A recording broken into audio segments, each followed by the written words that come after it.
Hello, and welcome to the East European Records virtual meeting. My name is Yeheskel Bund.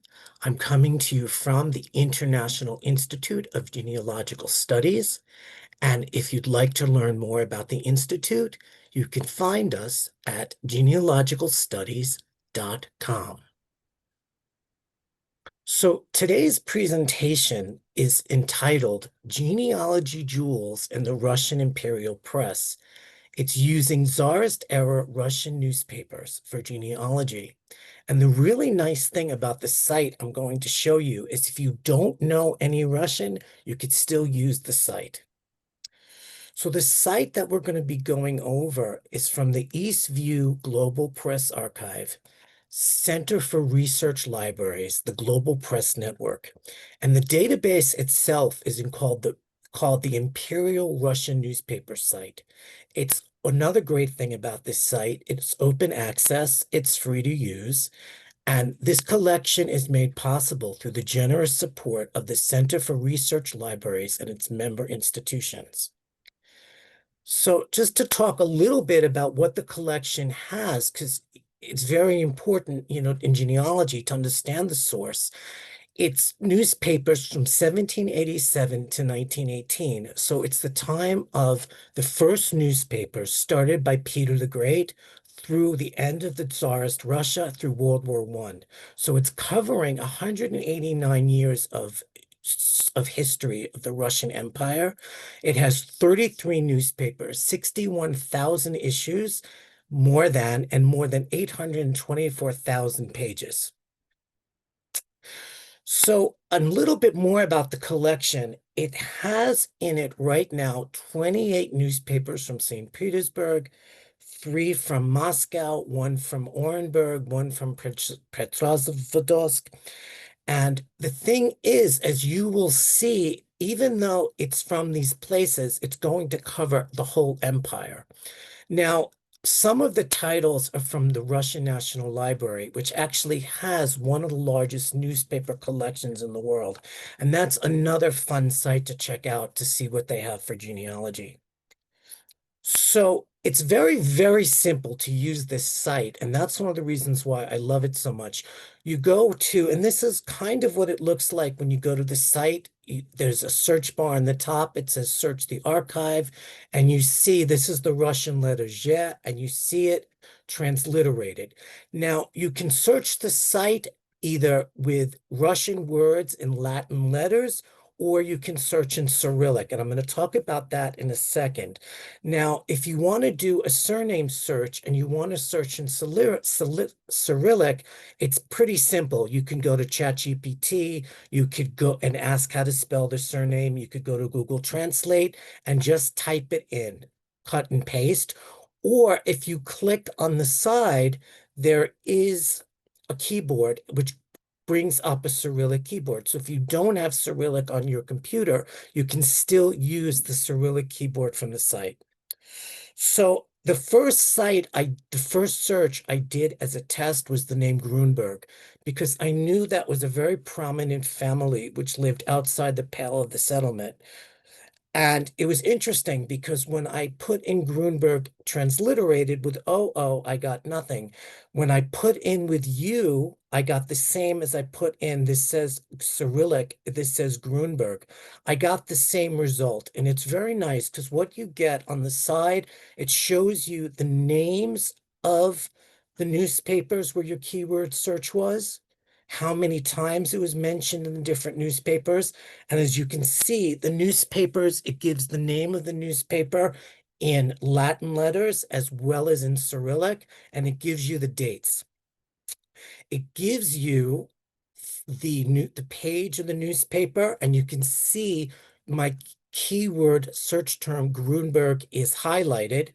So even if you don't know Cyrillic, it shows you where the article is, and it gives you a snippet, which you can cut and paste into, for example, ChatGPT and translate, and it tells you the page and the name of the newspaper. So I'm going to show you a little bit about the genealogical usages of the site and how I used it. Now, I have full disclosure, I put in about 5 different family surnames, and I didn't get anything. But then I did find for one of my family surnames, I found about 20 results. So I started researching using those 20 results. And what happened was you got a kind of a cross section of articles. Now, this was very interesting. The first thing I came up with, I asked ChatGPT what the newspaper was, and it's the St. Petersburg Senate announcements on judicial, administrative, police, and fiscal affairs of the Department of Announcements. And ChatGPT explained that it was a formal government publication from Imperial Russia, typically used to publish notices, legal proceedings, property records, and other bureaucratic matters. In other words, in most countries, it's called the government gazette. It's like when the government publishes notices. And this is very, very good for genealogy because as you can see, someone with this surname on April 20th, 1836, in the Chernigov Governorate, gubernia, which is very far from St. Petersburg, so it does cover the whole empire. It said the local townsman, the Jew Moisey Halavnin Lapidus, townsman here, as you know, probably know, is his social status. A contract was filed, executed in said city hall on April 21st, granted to him by the Konoptob townsman, Fyodor Ivanov, and his wife, Praskovaya Vasilyevna Misakov. So if your ancestors owned property, if they were ever in a court case, it will be here. If they ever had a bureaucratic issue, it will be in the newspaper. So that's very, very valid for genealogy. So I continued researching, and what I found something else very, very interesting. Now, this paper, the Sanatskia Viedomosti, which was issued on December 8th, 1900, this was a later publication of the Imperial Russian Senate from 1809 to 1917. And this talks about civil service, awards, and other governmental matters. It also has some military appointments. So if your ancestor was in the military, they might be here. And what I noticed, which I found very interesting, it talked about the townsman, which also is his social estate, Shlomi Wolfson, and to the depot supervisor, retired private Benjamin Lapidus, concerning the Dvinsk Fire Public. Now, Dvinsk is in modern-day Latvia. So again, if your family was in the former Russian Empire, they might be in this database. And I realized after I looked at this a little bit at the snippet, I've researched this family before because I could very well be related to them. And another member of the family, he was a famous archivist. And in Britain, there was an armed robbery in 1909 called the Tottenham Outrage. It was very, very famous. It was a 2-hour chase between the police and the armed criminals for 6 miles. So he's another branch of that family. So I just thought it was the coolest thing that, on one Russian newspaper, I found one member of the family, and in a British newspaper, you find another member of the family. So I really do love using genealogy for newspapers because you get so much more information than just names and dates. And something that I really also love about this database. Now, this is from more of a popular daily newspaper from St. Petersburg in the 19th and 20th century. It's more like our newspapers. It has advertisements, announcements, crime reports. The, this newspaper database is indexed so well because, for example, this is an article about someone who was fleeing the police, and it just said he was on the roof of the neighboring house of Lapidus. And what was so great is the surname isn't a main part of the article, but it does come up in the database anytime it's mentioned. And now, for those of you who know Russian, you can see here it says Lapidusa because it's in a different case, because Russian nouns decline. And you don't have to worry about that when searching the database because because it ignores the declensions. So that's another great thing about searching this database. As I said, you don't need a lot of Russian.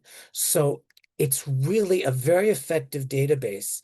Now, I also saw this article. The snippet said to allow them to enter their house and drag out the Jews, the soldiers broke into Lepidus's apartment and began expelling his family from there. Hooligans also entered the apartment on the left side of the house. So what happened was I wanted to investigate this article a little bit more. So if you're going to do that, you click on the page that has the article. And as I said, your key search term is illuminated. And what happens is you get the whole page the article's on. You could PDF it, you could download a PDF, you can print it. If you open a free account, you could even email it to yourself or someone else if you're seeking someone to help you with the translation. And also, what is very, very nice, if you click on the left side, you click on text, what happens is, one second, it gives you the text of the article. Now, the text is AI transcribed, so there can be mistakes. But what happens is this is very, very easy to cut and paste and put it into like Google Translate or ChatGPT. And this was actually the report on a pogrom in Bialystok, the report of the Parliamentary Commission from June 2nd, 1906. So, and it talks about a pogrom began on June 1st, continued into June 3rd. But unfortunately, there was a large number of killings and serious injuries. So this is another great use of this database is if you want to research historical events in the original Russian and to see if your ancestor was part of them. Another thing that I did with the website was I noticed that there were 3 ads for the same person. And it was very interesting because it was a classified ad. A university student named Lapidus was giving classes in Latin, Russian, and math. I mean, I doubt that he would realize 100 and something years later that his ancestors would be his descendants would be looking at this. And I found this to be really fascinating. Now, the street that he was on is a still a very famous street in St. Petersburg, so you can research that. And when I saw 1916, I thought perhaps that he could may have served in World War One. So this is a database here. You can see the link of Russians who fought in World War One. And I haven't done the full research, but there are some people he could be because generally when it gives the military records on this site, it'll talk about where they were conscripted from. So this is really, really great because it gives you a wonderful springboard for research with like details about your family. You could also look at the location to try to understand, okay, if he was studying Latin, Russian, and math, where was he a student? And then you could see perhaps if in some archive someplace else they have the student records. So it's really just a wonderful site. And I realize on the one hand that it's kind of needle in a haystack genealogy because your ancestor may not be there. But the great thing about this site, as I said, really in one click, just a few minutes, you can see what's there. You can easily translate it and you could get really great information about your family or just the life and times. Another way, now you could do another usage for the site is you can search any day and date from 1767 until 1918. There's a calendar on the site. You just go to the date, you click on it, and you could see if there's a newspaper for that date, and it gives you the news of the day. So, for example, if you want to know what happened on an ancestor's birthday, or if you have an ancestor who died under mysterious circumstances, you can kind of try to figure out what happened. And I'm going to show you a little bit about that in a moment. Now, another thing I did was I did a place search. A place is a keyword, and I used Tarasha, where my great-grandparents were born. It's a town in Ukraine. And something that came up, as you can see here, was an article about in World War II, World War One, what was happening in the town. They'd been turned into heap of rooms, a heap of ruins. In a neighboring town, a battle was taking place. And as you can see, this was a St. Petersburg newspaper. But if you look here, it says Na Ukrainia, in the Ukraine. So this newspaper had a section which gave what was happening in Ukraine during the war. So on the website, you can also search by newspaper. So if you know that you're researching Ukraine World War One, this is a great site. And anybody who knows Cyrillic, you can probably see the letter at the end. This is in genitive case, I mean prepositional case. And what you can see is it's a yacht, which is a letter that's no longer in Russian. So when you're working with the site, just keep in mind that you're going to see the letters that were from before the revolution. 6 or 7 later were taken out of Russian by the communists. So I wanted to do something else where I have in my family in Minsk in 1861 and 1846, two households, several of the children died at the same time. And I was trying to figure out what happened. So I thought perhaps at that time it was from one of the cholera epidemics in the Russian Empire. So I put in the word cholera, which is cholera in Russian. And I got this, I got all the times it was mentioned in the newspaper. You see the different decades, then the different years. So I took this data and I put it into ChatGPT and I made some bar graphs. And then I compared it to what I could find about the cholera epidemics in Russia. So now the third epidemic was 1846 to 1860. And it talks about between 1847 and 1851, over 1 million people died across the empire. And you could see the metadata from the newspaper really shows this, because 1847, the bar is very high.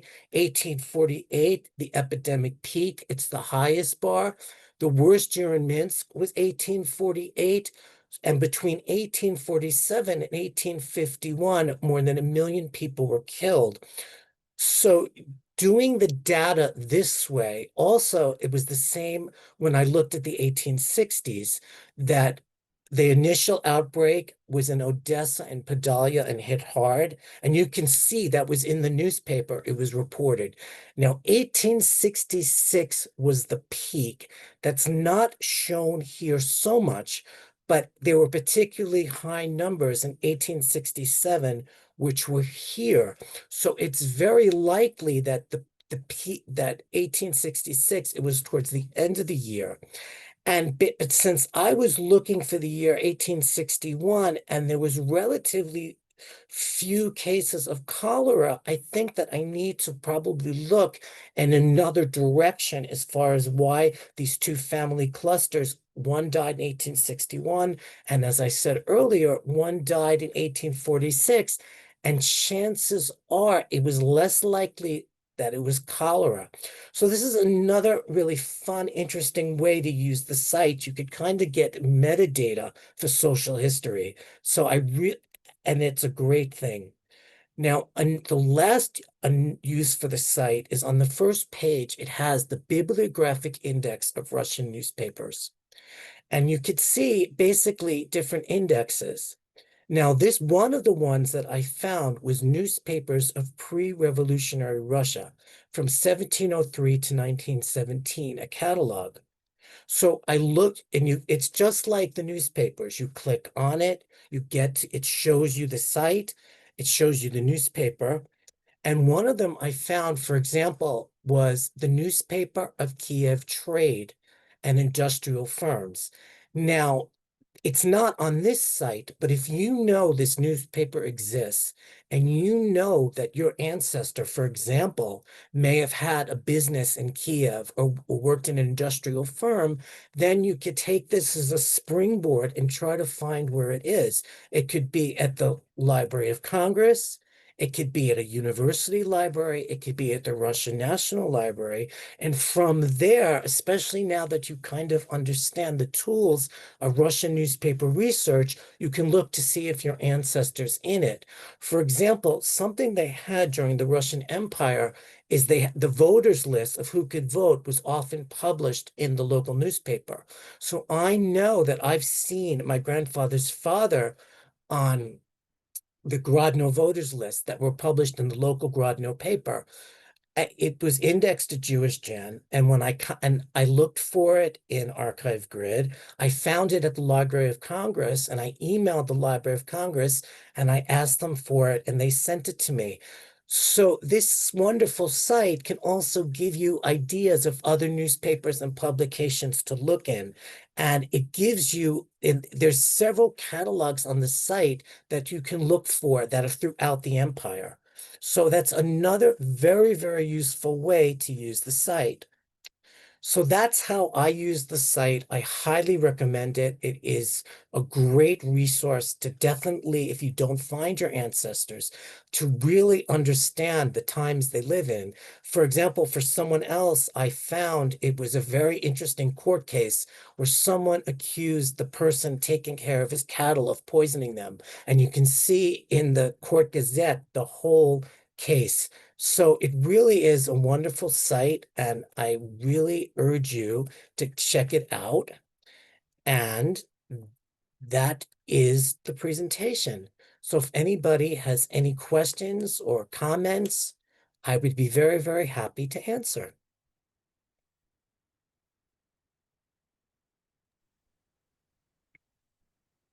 I do have a question. Sure. Does this cover all areas that are Russia today? It covers anything that was the Russian Empire during that time. So my Okay. off-the-cuff answer is yes. And it covers things that are no longer Russia, like Lithuania, that was part of the empire, countries like that. So yes. But it does stop in 1918. Right. So it's earlier. I guess what I'm thinking is I have my daughter's friend just did a DNA test and she is a Russian adoptee. Um, so she was born in Russia. And I'm just looking for, I want to say um it's in a very southern eastern area. And I can't think of the name of it, but it was the part of Russia where that bridge was blown up Hmm. um, last year or the year before. Hmm. Starts with a D, and I just wondered if whether or not if I put in her family name because she knows the names, if I put them in, if I might find something. Yeah, you might. Yeah, because if it was Russia prior to World War One, which it sounds like it was, if you put Yeah. in the family name, you'd be very likely to find something. Okay. Yeah, that's why That's it's a exciting. fun site. Yeah, it looks very interesting. I've tried a couple things while you were talking. What did you find? So far it looks like I found a village that's very much like the name of my ancestor. Um, so, but I've got I don't know Cyrillic, so I'm using Google Translate to translate the text. Mhm. Yeah, and also ChatGPT can be very, very helpful because you Yeah, can ask ChatGPT if there's any spelling variations, things like that. So yeah, that's one of the beauties of this site. You don't need a lot of Russian to use it, and it's free, so it's a fun rabbit hole to go down. thank you. Could Any, you post the link to the site in the chat, please? sure, I'm going to do that for you. 1 second. Okay. This is the site. Okay. Okay. Copy. Okay. This in the stop share. Okay, yeah. It is a fun site. Okay. Oh, no, it did not. The link itself did not go in. Okay, 1 second. Okay, so this is the link.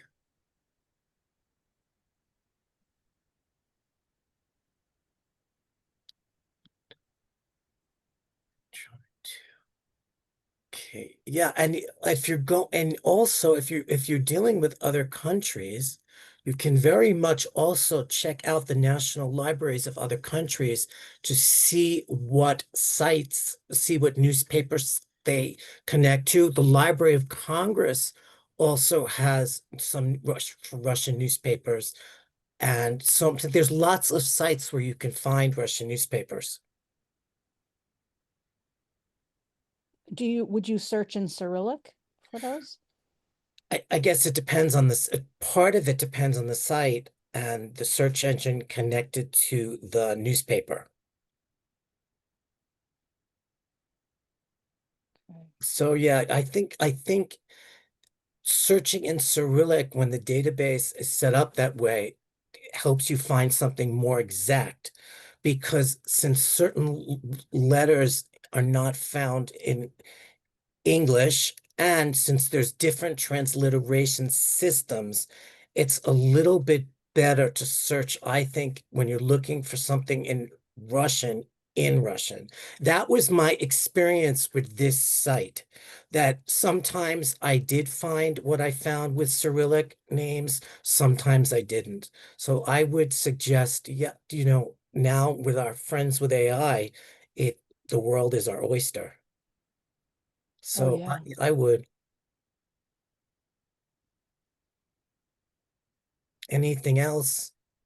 Comments, questions, anything else? So you were talking about military records. You can find those also through that same website?